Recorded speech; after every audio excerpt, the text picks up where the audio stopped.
आपके जीवन में जीवन साथी को छोड़कर इस पूरी दुनिया में आपका अपना कोई नहीं हो सकता। इसलिए जीवन साथी की कीमत को समझो। ऐसी 4 पत्नियों से बच के रहना चाहिए। 1, जो पत्नी बहुत सारे मर्दों से देर रात तक मैसेज में बात करती हो। 2, जो पत्नी पति के साथ सिर्फ पैसों के लिए रहती है। 3, जो पत्नी पति की कभी कोई बात नहीं मानती, उल्टा जवाब देकर उसका मुंह बंद कर देती है। 4, जो पत्नी हमेशा झगड़ती है और पति का बिल्कुल सम्मान नहीं करती। जो औरत वफादार होती है उसे धोखेबाज मर्द मिलता है, और जो मर्द वफादार होता है उसे धोखेबाज औरत मिलती है। हमसफ़र कैसा होना चाहिए? हमसफ़र ऐसा होना चाहिए जो एक बार तुम्हारा हाथ थाम ले, फिर कभी न छोड़े। झगड़ा करे, लड़ाई करे, पर तुमसे रिश्ता कभी न तोड़े। चाहे सारी दुनिया तुम्हें गलत कहे, पर वह तुम पर भरोसा करे और तुम्हारा दिल न तोड़े।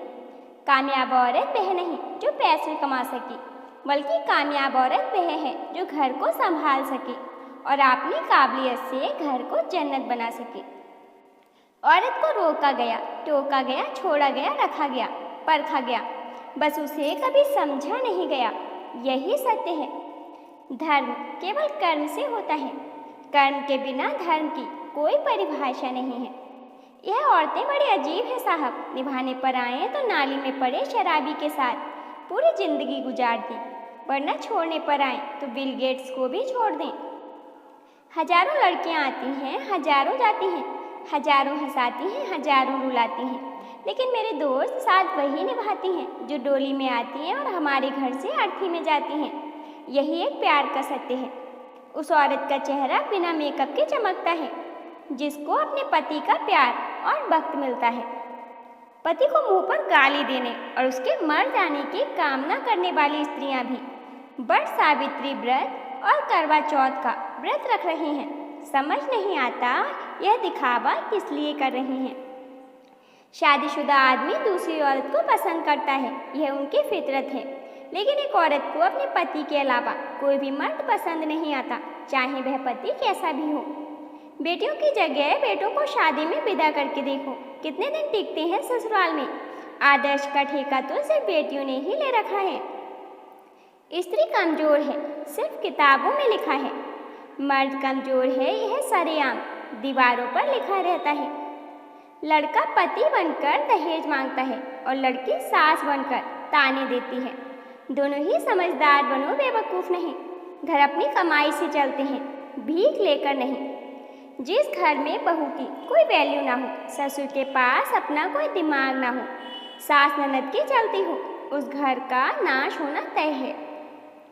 पता नहीं वह कौन सा समय था जब स्त्री को देवी माना जाता था। आज का समय ऐसा आ गया है कि मर्द पर लगे दाग उसकी कमाई से धुल जाते हैं, मगर औरत पर लगे दाग उसकी मृत्यु के पश्चात भी जिंदा रहते हैं। मर्द सिर्फ इज्जत देते हुए अच्छे लगते हैं, पैसा, गाड़ी, बंगला वह तो औरत का अपना नसीब होता है। पाप तुम करो और धोई गंगा। किसे बेवकूफ़ बना रहे हो, खुद को, गंगा को या दुनिया को? औरत ही अगर औरत का सही से दे साथ तो कभी ना हो किसी घर में लड़ाई की बात। मर्द की मोहब्बत हद से ज़्यादा बढ़ जाए तो औरत तक बेवफा निकल जाती है। जो औरतें जूते खाती हैं वह कभी भी कोर्ट या थाने नहीं पहुंच पाईं, लेकिन जिन औरतों को मर्द ने आज़ादी से रखा वही कोर्ट के धक्के खा रही हैं। कड़वा है पर सच है। अगर तुम चाहते हो तुम्हारे घर में शांति बनी रहे तो अपने घर में ज्योतिषी और तांत्रिक को कभी घुसने मत देना। औरत मर्द की मोहब्बत को हवस और अपनी हवस को मोहब्बत समझती है। असली मर्द अपनी पत्नी की सारी ख्वाहिशें पूरी करने के लिए हालातों से लड़ता है और कमज़ोर मर्द अपनी स्त्री से लड़ता है। जिस घर में मर्द औरत की रिस्पेक्ट करता है, नोटिस करना उस घर के बच्चे भी बहुत संस्कारी होते हैं। जब एक औरत को उसका पति इग्नोर करने लगता है तो उस रिश्ते में रहना उसकी पसंद नहीं, मजबूरी बन जाती है। औरत मोम सिर्फ अपने मनपसंद इंसान के लिए हो सकती है, वरना उस जैसा पत्थर कोई नहीं है। पति का इतिहास उसकी पत्नी के चेहरे पर लिखा होता है। चाहे पति कितना भी सूट बूट में रह ले, चाहे खुद कितना भी जच ले, पर उसकी वास्तविक हैसियत का पता उसकी पत्नी के रहन सहन पहनावे से ही पता चलेगा। पति चाहे साधारण रहता हो, पर यदि पत्नी को साधारण तरीके से रखता है तो वह स्वयं असाधारण बन जाता है। दुनिया में सुखी वह है जिसके पास भोजन के साथ भूख है, बिस्तर के साथ नींद है और धन के साथ धर्म है। पति के बीमार होने पर पत्नी खाना पीना भूल जाए, लेकिन पत्नी के बीमार होने पर उसको लगे काम ना करने का बहाना बना रही है। एक स्त्री की अपनी शादी से बहुत सारी उम्मीदें और सपने होते हैं, लेकिन जब हम सफ़र सही नहीं मिलता तो उसके सारे सपने टूट जाते हैं। फिर वह उम्र भर जीती जरूर है, लेकिन जिंदा लाश बनकर अपनी किस्मत को कोसते हुए। मांग का सिंदूर रिश्ते का गवाह तो हो सकता है, परंतु प्रेम का नहीं। शादी के बाद पति पत्नी का आपस में गलती तलाशना या बहस करना मूर्खता होती है। बुद्धिमानी तो गलतियां सुधार कर गृहस्थी चलाने में होती है। जिनको गरीबों की वजह से शादियों में नहीं बुलाया जाता, अक्सर वही लोग जनाजे में सबसे पहले शामिल होते हैं। कोई भी माँ बाप बेटी की पैदाइश से नहीं डरते, वह डरते हैं तो बस बेटी के नसीब से।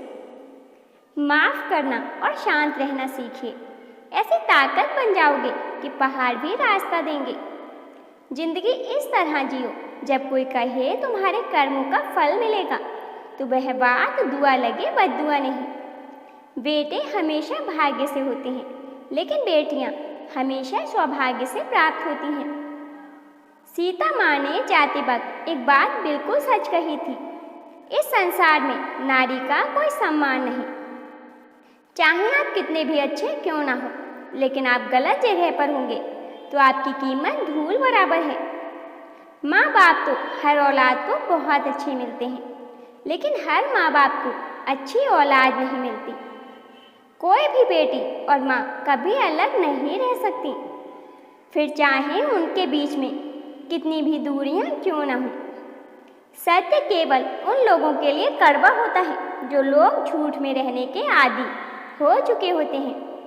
अगर आसमान वाले के साथ आपका रिश्ता अच्छा है तो जमीन वाले आपका कुछ नहीं बिगाड़ सकते।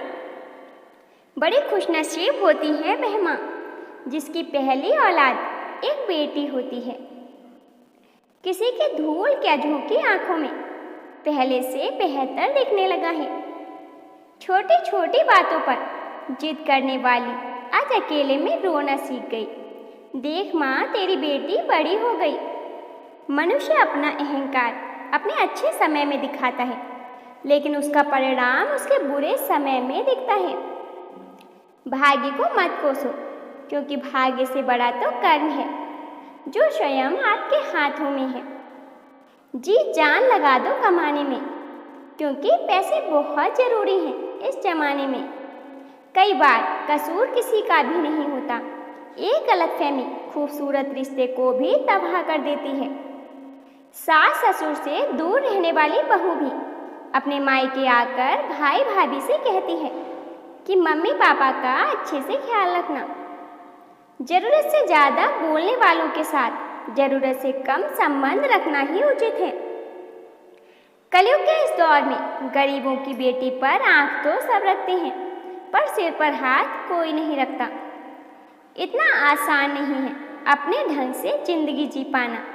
अपनों को भी खटकने लगते हैं हम जब अपने लिए जीने लगते हैं।